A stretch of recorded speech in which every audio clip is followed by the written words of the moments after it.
बस 2-3 दिन और आईपीएल एंड। चैंपियंस अपनी ट्रॉफी को सेलिब्रेट करेंगे, हारने वाले अपने हार का गम मनाएंगे। पर जो क्रिकेट है वो कभी रुकता नहीं है, वो कभी थमता नहीं है, जो कि साल भर चलता है।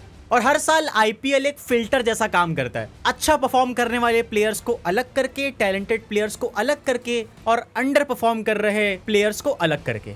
आईपीएल खत्म होने के बाद रियल क्वेश्चन आता है कि किसका नाम आएगा उस इंडियन जर्सी में।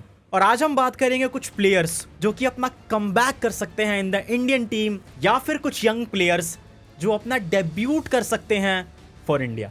सबसे पहले स्टार्ट करते हैं इंडिया के T20I सेटअप से। और मैं जानता हूं कि मैं नहीं, ये पूरा देश ही बस एक नाम इंडिया के T20 सेटअप में देखना चाहता है, वैभव सूर्यवंशी। इमेजिन एक 15 साल का बच्चा आईपीएल में करंटली कंपीट कर रहा है प्राइम क्रिस गेल के रिकॉर्ड से। उसे फर्क नहीं पड़ता कि सामने कौन बॉलिंग कर रहा है, कितनी बड़ी टीम है। He only knows one thing, just attack.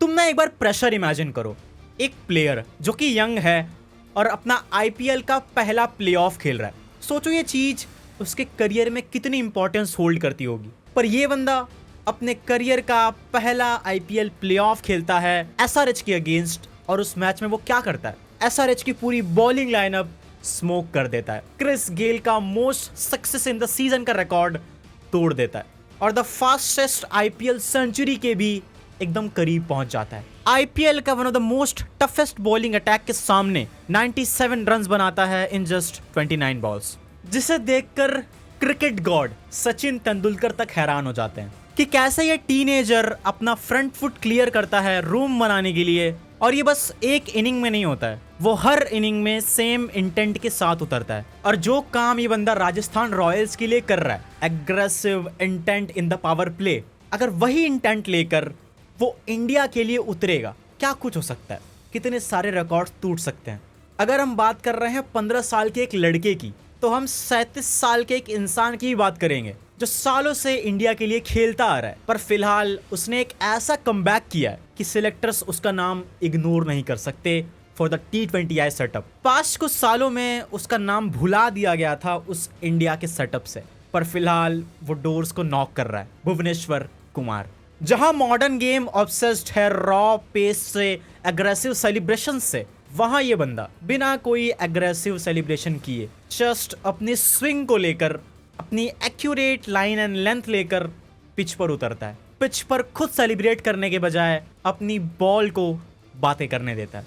और वर्सेटैलिटी इतनी है कि आप चाहे पावर प्ले के अंदर बॉलिंग करा लो, मिडल ओवर्स में बॉलिंग करा लो, या फिर डेथ में बॉलिंग करा लो। ये तो हमने बात कर ली प्लेयर्स की जो सिलेक्ट होंगे T20I सेटअप में। पर यहां से शुरू होगा सिलेक्टर्स का दिमाग खराब होना, क्योंकि फिर आएगा एक कैप्टेंसी बैटल। सिलेक्टर्स को पिक करना होगा रिसेंट आईपीएल के 2 प्लेयर्स को, श्रेयस अय्यर और दूसरा रजत पाटीदार। साल 2025 से हम देखते आ रहे हैं कि कैसे श्रेयस अय्यर ने पंजाब किंग्स में आने के बाद पंजाब की पूरी डेस्टिनी ही बदल दी। जिस टीम को कोई भाव तक नहीं देता था, उस टीम को आईपीएल के पॉइंट्स टेबल के टॉप पर पहुंचा दिया।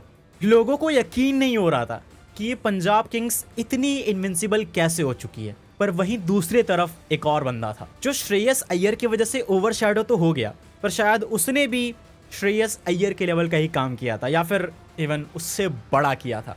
आरसीबी को 18 साल बाद उनकी पहली ट्रॉफी जिताना, वो इस एक लड़के ने करके दिखा दिया अपने पहले ही सीजन में कैप्टनसी करते हुए। और फिलहाल का जो आईपीएल चल रहा है, 2026 का आईपीएल सीजन, वहां भी अपनी टीम को फाइनल लेकर पहुंच गया। Back to back 2 finals as a captain. और जिस तरीके से आरसीबी खेल रही है, जीत दूर नहीं है। श्रेयस अय्यर का हमने रिसेंटली डाउनफॉल देखा। स्टार्टिंग के 7 मैचेस में 6 जीतने के बाद और 1 नो रिजल्ट के बाद ये टीम लगातार सारे मैचेस हारती है। और वहीं दूसरी तरफ जहां रजत पाटीदार की RCB back to back matches जीतते जा रही थी, अब लाइमलाइट वहां पहुंचते जा रही है।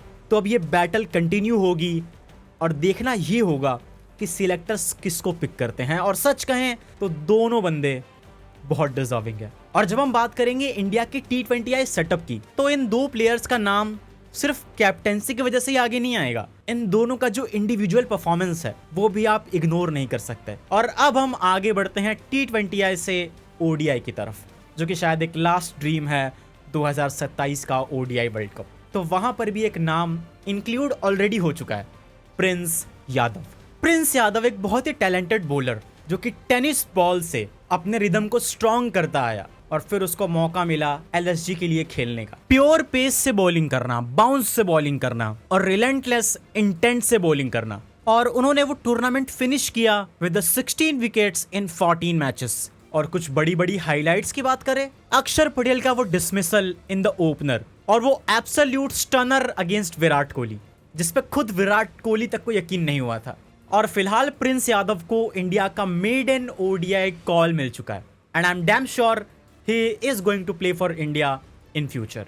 एंड अब वो आईपीएल का फॉर्म ओडीआई में कन्वर्ट होगा या नहीं होगा वो तो समय बताएगा। और अब ना हम कुछ ऐसे प्लेयर्स की बात करेंगे जो उतने लाइमलाइट में नहीं है, ना ही इस सीजन उतने चर्चा में थे, बट फिलहाल बीसीसीआई जो है डोमेस्टिक क्रिकेट को रिवॉर्ड कर रही है। कुछ प्लेयर्स को ऐसे भी सिलेक्ट किया गया है जिन्होंने आईपीएल में उतना भी टॉप नॉच परफॉर्म नहीं किया, पर उनका जो प्रीवियस डोमेस्टिक सीजन था वो उन्हें यहाँ तक लाकर खड़ा कर रहा है। सबसे पहला प्लेयर जिसकी बात करें वो है हर्ष Dubey.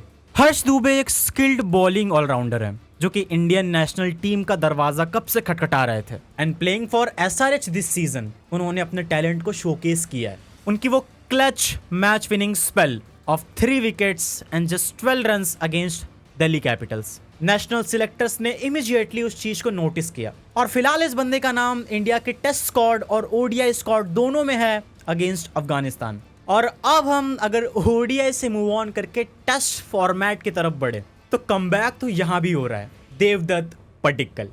Devdutt Padikkal is officially back in the India's test setup. Devdutt Padikkal ने अपना इंडिया का डेब्यूट किया था साल 2024 में अगेंस्ट इंग्लैंड इन धर्मशाला और एक एलिगेंट 50 लगाई थी और लेटर ऑन वो बीजीटी में भी फीचर हुए थे और एक बड़े डोमेस्टिक सीजन के बाद वो कर्नाटका के कैप्टन अनाउंस किए गए इन द रणजी ट्रॉफी और उनको फाइनल तक लेकर गए। और जब आईपीएल में लौट कर आए तो इस सीजन को काफी एंजॉय किया, smashing 463 runs at the blazing strike rate of 170। और एक अटैकिंग आईपीएल सीजन होने के बाद देवदत्त पडिक्कल का भी इंडिया के टेस्ट सेटअप में कमबैक हो चुका है। और फिर दो ऐसे प्लेयर्स गुरनूर ब्रार एंड मानव सुथार। देखो आधा इंडिया हैरान था जब इन दोनों का नाम इंडिया के टेस्ट स्क्वाड में आया था, क्योंकि 90% लोगों को पता ही नहीं था कि ये लोग कौन है, इंक्लूडिंग मी। 6.5 फीट की हाइट वाला right arm pacer Gurnoor Brar Indian selectors का ड्रीम साबित हो सकता है for the red ball cricket. Heavy balls डालता है, हार्ड लेंथ पे बॉल डालता है और इतनी बड़ी हाइट होने के बाद एक अनइवन एडवांटेज भी मिलता है जो कि इंडिया के लिए काम आ सकता है in the red ball format. 52 wickets in just 18 first class matches and महीनों स्पेंड करना with Mohammed Siraj and under Ashish Nehra in Gujarat Titans, इस बंदे को इंडिया का कॉल मिल चुका है। और द अनदर प्लेयर मानव सुथार। मानव सुथार एक old school type left arm Orthodox spinner है जो कि एक दिन में 30 ओवर्स तक बॉल कर सकता है विदाउट ड्रॉपिंग हिज स्पेस और लाइन एंड लेंथ। और एक शानदार डोमेस्टिक सीजन और इंडिया ए का सीजन होने के बाद इस बंदे को भी इंडिया का कॉल मिल चुका है। और जाते जाते तुम मुझे बता कर जाना कौन सा वो प्लेयर है जो तुम इंडिया के सेटअप में देखना चाहते हो जिसका नाम हमने इस वीडियो में लिया नहीं। Let me know in the comments.